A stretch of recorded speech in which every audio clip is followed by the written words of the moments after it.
Happy New Year, Capricorn. Out of all the earth signs, you are surely the one that could really use a break, and this year might just be the year that you really do get it.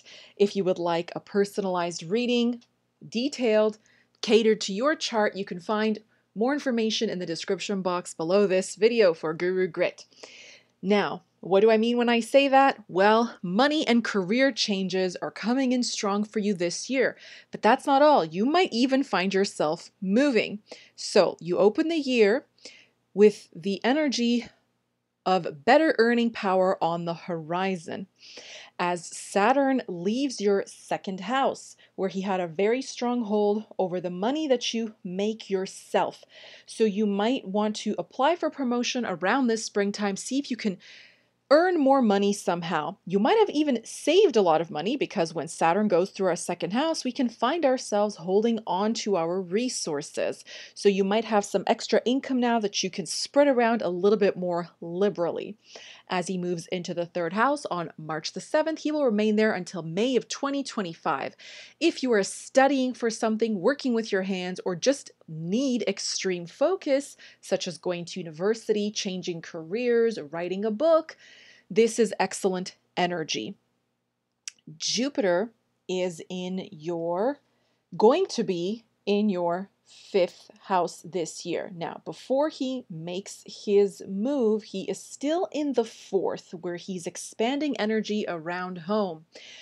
So if you're looking to move house, you could potentially do that this year, because the North Node will move out of your fifth house and into your fourth house. So this could cause some disruptions. You might find yourself leaving suddenly, or even moving abroad or to a new city, a new town, a place you haven't really been before.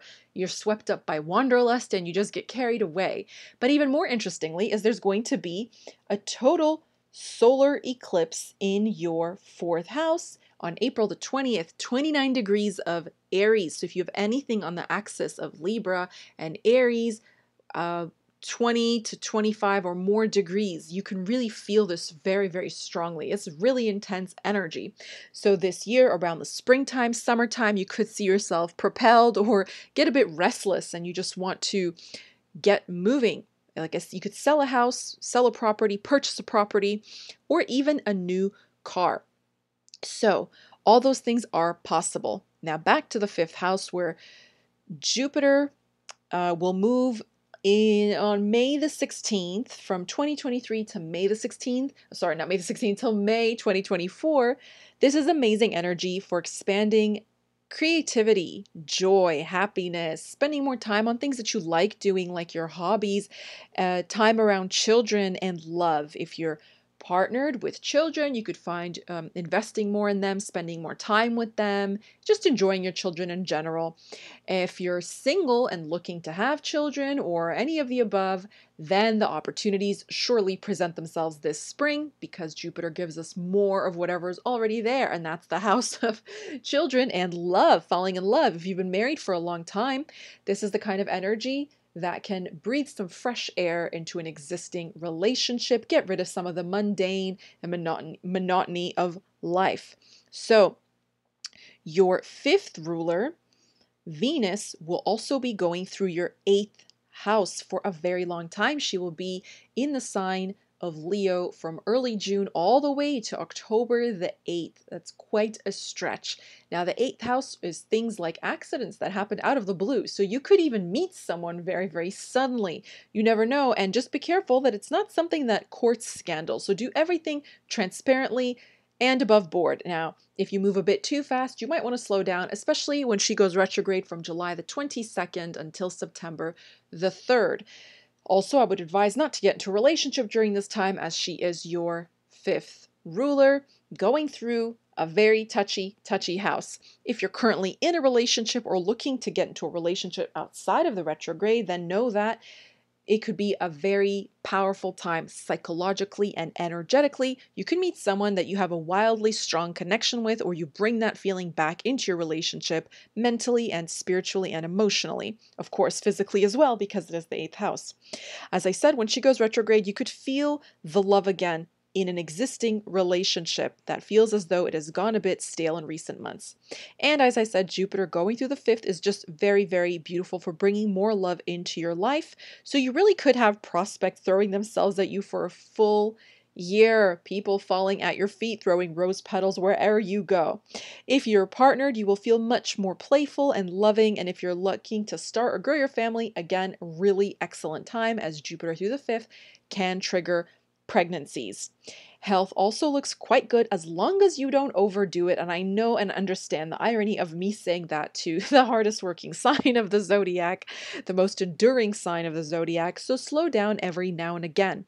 If you have minor aches and pains, headaches, sore shoulder or upper back area, something like that, get it checked out. Don't wait for it to get worse as the year progresses. Take good care of yourself now, here and in the now.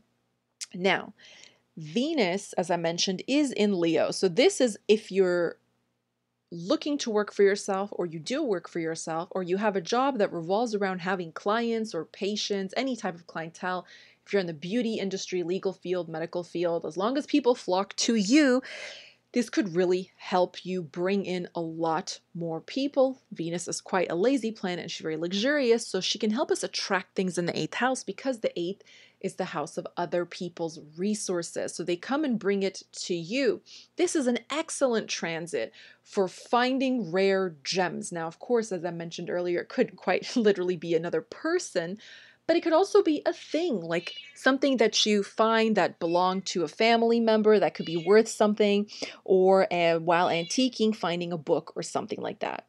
Now, of course, I've saved the best for last for the hardest working sign of the horoscope, of the zodiac, I should say. And this is it. As I mentioned, the North Node going into your 4th house is awesome for moving or triggering some type of restlessness. But this means then the South Node goes into your 10th house of career, so it can release you from a job. But so what? You're on the path, whether you quit or dismissed or the role becomes obsolete or they just eliminate it. It doesn't really matter. You can see a sudden removal from your workplace, but just let it go and keep moving. So stay the course and stay on your path. If you're a Capricorn that's been working for a long time and hoping to see a little bit of relief from work, this could be a really welcome change, especially if you're considering retiring. 2023 through 2024 are excellent years for my lovely, lovely, gracious and poised regal Capricorns to just take a break and not work so hard. There's lots of other things you could focus on that bring you so much joy. And it looks like this is the year that can really get that foundation started, planting that seed to see you enjoying more of life and working less. Now, before the nodes move, they are still on your 5th and 11th axis in Taurus and Scorpio, and we still have eclipses there in May and late October. So in terms of money, hang tight. It can really pay off.